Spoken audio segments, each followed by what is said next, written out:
नमस्कार, वंदे मातरम। दोस्तों, स्वागत है आप सबका सैनिक पाठशाला में। आज का ये वीडियो विशेषकर कम्यूटेशन ऑफ पेंशन से जुड़ा हुआ है। आपने आपका पीपीओ के अंदर कैसे पता करना है कि आपका कम्यूटेशन सही कट रहा है या गलत कट रहा है। कहीं आपका कम्यूटेशन ज्यादा समय तक तो नहीं कट रहा है। अगर ज्यादा समय तक कट जाए तो आपने क्या कार्रवाई करना है, ये सारी बातें बात करेंगे दोस्तों। और उसके साथ ही साथ कुछ महत्वपूर्ण सवाल जो आप सब ने मेरे वीडियोस में किए हैं, उनमें से कुछ सवाल मैं लेके आया हूं जिनका जवाब इस वीडियो में दूंगा। तो चलिए आगे बढ़ते हैं। सबसे पहले दोस्तों सवाल जवाब ले लेते हैं। ये पहला सवाल जैसे आप देख पा रहे हैं दोस्तों, सर मेरा जून में स्पर्श माइग्रेशन हुआ है, जनवरी में एरियर 25,000 मिला है बैंक के माध्यम से, लेकिन सर सेकंड किस्त अभी तक नहीं आई है। पेंशन में 2132 रुपए की बढ़ोतरी हुई है, सर क्या करें कृपया बताएं। अब दोस्तों मैंने इसके बारे में पहले भी जानकारी दी थी। जिन पेंशनर का फर्स्ट इंस्टॉलमेंट सीपीपीसी के तहत या डीपीडीओ के तहत आया है और उसके बाद उनका माइग्रेशन हुआ है और उनको सेकंड इंस्टॉलमेंट अभी स्पर्श से मिलना है, उनको हो सकता है कि डिले हो, क्योंकि स्पर्श में डाटा जब माइग्रेशन हुआ, आपका जो फर्स्ट इंस्टॉलमेंट पेमेंट किया गया वो डिटेल्स अगर अपडेटेड है स्पर्श के अंदर, तब तो आपको सेकंड इंस्टॉलमेंट आसानी से मिल जाएगा। लेकिन आपका फर्स्ट इंस्टॉलमेंट का डिटेल्स या आपका ओआरओपी का एरियर का कैलकुलेशन का पूरा डिटेल्स अगर स्पर्श के अंदर नहीं चढ़ा है, तो वैसे पेंशनर्स को हो सकता है कि सेकंड इंस्टॉलमेंट मिलने में देरी हो। तो आगे आप 2-4 दिन वेट कीजिए, उसके बाद भी अगर आपको नहीं मिलता है तो आपको डेफिनेटली ही सीपी ग्राम्स में ग्रीवेंस डाल देना चाहिए और ये जरूर मेंशन करना चाहिए कि मैंने फर्स्ट इंस्टॉलमेंट सीपीपीसी के तहत लिया है या डीपीडीओ के तहत लिया है, उसके बाद मैं माइग्रेट हुआ हूं और अभी मुझे सेकंड इंस्टॉलमेंट जो कि स्पर्श से मिलना था वो अभी तक नहीं मिला है। अब दोस्तों चलिए अगला सवाल की ओर। अगला सवाल है जो कि दिलीप शुक्ला जी का है। As per prime minister statement total amount disburse till date 70,000 crore, और उसको आगे उन्होंने 28 लाख जो पेंशनर है उनसे डिवाइड किया, यानी कि जो माननीय प्रधानमंत्री जी ने अपना भाषण में लाल किले से बताया था कि 70,000 करोड़ रुपए जो है ओआरओपी के लिए बांटे जा चुके हैं। अब उन्होंने एक कैलकुलेशन लगाया कि 28 लाख पेंशनर से उसको डिवाइड किया और वो बताते हैं कि एक एक पेंशनर के खाते में 2.5 लाख रुपए आने चाहिए। फिर तो 2014 से लेकर के जब से लेकर के ओआरओपी 1 शुरू किया गया था, तब से लेकर के अभी तक सेकंड इंस्टॉलमेंट का जब बंटवारा हुआ है तब तक शायद 70,000 करोड़ रुपए दिए गए हैं, लेकिन किनको कितना जायज था, किनको कितना दिया गया वो अलग इशू है। दिए तो शायद गए हैं, और जो ये इन्होंने कैलकुलेशन बताया 2.5 लाख रुपए, तो जिनको कई सारे ऐसे पेंशनर भी हैं, अगर 2014 से लेकर अभी तक का अगर आप हिसाब लगाएंगे तो 2.5 लाख से ऊपर भी मिले हैं कई सारे पेंशनर्स को। इशू सीरियस है, क्योंकि एक्चुअल में पैसे तो बांटे गए हैं, लेकिन किनको मिला कितना मिला वो अलग विषय है, उसका जांच भी होना जरूरी है। और क्या सही मायने में जिनको मिलना चाहिए था उनको मिला है, ये एक बड़ा सवाल है। अब दोस्तों अगला जो सवाल आप देख पा रहे हैं, जिसमें पेंशनर ने ये पूछा है, सर हमारी ओआरओपी 2 की दूसरी किस्त 44,359 रुपए रिलीज हो गई है, लेकिन मेरे अकाउंट में क्रेडिट नहीं हुई, इसके लिए क्या करना पड़ेगा, कृपया मार्गदर्शन करें।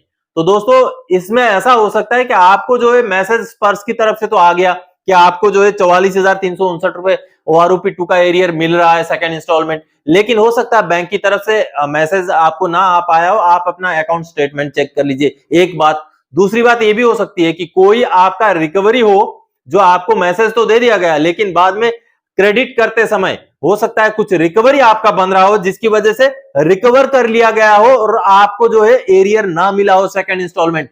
क्योंकि फर्स्ट इंस्टॉलमेंट में ऐसे कई सारे पेंशनर्स के साथ हुआ था कि उनको एरियर तो बन गया, उनका एरियर उनका दिख भी रहा है स्पर्श के अंदर, लेकिन वो बाद में क्रेडिट हुआ नहीं, क्योंकि उनका कुछ पहले का रिकवरी था उसको जो है रिकवर कर दिया गया और एरियर दिया ही नहीं गया। तो ये भी एक रीजन हो सकता है। अब अगला सवाल दोस्तों, पीएमआर के बारे में भी कुछ बोलिए सर, ये नसीम अहमद जी का सवाल है। दोस्तों पीएमआर के बारे में जैसे आपको पता ही है कि जुलाई 2014 के बाद के जो पीएमआर वाले हैं उनको ओआरओपी के दायरे से बाहर रखा गया है ओआरओपी 2 के नोटिफिकेशन के हिसाब से। लेकिन ओआरओपी 1 का जो इनिशियल लेटर था, जो 7 नवंबर 2015 का लेटर था, जो अभी आप यहां देख पा रहे हैं, वो लेटर ये बोलता है। अब इस लेटर का जो पैराग्राफ नंबर 4 है, जैसे आप देख पा रहे हैं दोस्तों, पैराग्राफ नंबर 4 में ये बात क्लियर कट लिखा हुआ है, ये जो वर्ड लिखा हुआ है हैंसफोर्थ। हैंसफोर्थ का मतलब होता है दोस्तों आज के बाद, इसके बाद, यानी कि अगर प्रीमेच्योर वालों को नहीं भी दिया जाता है तो ओआरओपी 1 का नोटिफिकेशन के हिसाब से तो जो 7 नवंबर 2015 या उसके बाद के प्रीमेच्योर वालों को नहीं दिया जाना चाहिए, लेकिन जुलाई 2014 से लेकर 7 नवंबर 2015 तक के प्रीमेच्योर वालों को तो जो है बिल्कुल मिलना चाहिए। और अगर कोई इस बीच के जो प्रीमेच्योर वाले हैं, कोई अगर इस बात को कोर्ट में चैलेंज करेगा तो हो सकता है आसानी से इस केस को जीत जाएं। लेकिन हमारी मांग ये है दोस्तों कि प्रीमेच्योर वाले वो चाहे कभी का भी प्रीमेच्योर हो, प्रीमेच्योर वालों को जो है ओआरओपी के दायरे में लाना चाहिए। Sir kindly explain regarding commutation as mentioned in Sparsh PPO. I think the commutation stated in PPO is absolutely wrong. The commutation is being deducted twice after retirement. दोस्तों आपको बता दूं, कम्यूटेशन का आपको खुद को चेक रखना पड़ेगा। आपका कम्यूटेशन कब से कटना शुरू हुआ है, क्या 15 साल पूरा होते ही आपका रिस्टोर हो गया कि नहीं हो गया। यानी कि अमूमन तो ऐसे होता है कि पीसीडीए अपने आप ही जैसे 15 साल हो गया आपका पूरा पेंशन शुरू कर देता है, लेकिन कई केसेस में ऐसा भी देखा गया है कि 15 साल पूरा होने के बावजूद भी जो है पूरा पेंशन शुरू नहीं हुआ है। तो ऐसा ही एक केस है जो मैं आप सबको अभी पीपीओ दिखाऊंगा और उस पीपीओ को देख करके आपको बताऊंगा कि किस तरीके से 14 लाख से भी ज्यादा जो है कम्यूटेशन दिखाया गया है एक पेंशनर के पीपीओ में। उसको समझते हैं, चलिए पीपीओ देखते हैं। दोस्तों ये जो पीपीओ आप देख पा रहे हैं ये एक कोरिजेंडम पीपीओ है जो स्पर्श द्वारा जारी किया गया है, कोरिजेंडम पीपीओ नंबर 6। अब दोस्तों इस पीपीओ में मैं आपको आपका पीपीओ में आपने कैसे कम्यूटेशन का डिटेल्स चेक करना है वो दिखाता हूं। अब ये जो पेंशनर है ये 31 मई 2008 के पेंशनर है, यानी कि जून 2008 के वो पेंशनर हैं। अगर समय से उनको कम्यूटेशन मिल गया तो जून 2008 से उनका कम्यूटेशन कटना शुरू हो गया था। और पेंशनर ने जैसे बताया है उनका कम्यूटेशन ठीक उसी महीने से कटना शुरू हुआ था जिस महीने वो पेंशन आए थे, यानी कि मई 2008 के ये रिटायरी है तो जून 2008 से इनका कम्यूटेशन कटना शुरू हो गया। अब आगे बढ़ते, जैसे आप देख पा रहे हैं नायक हैं वाई ग्रुप के।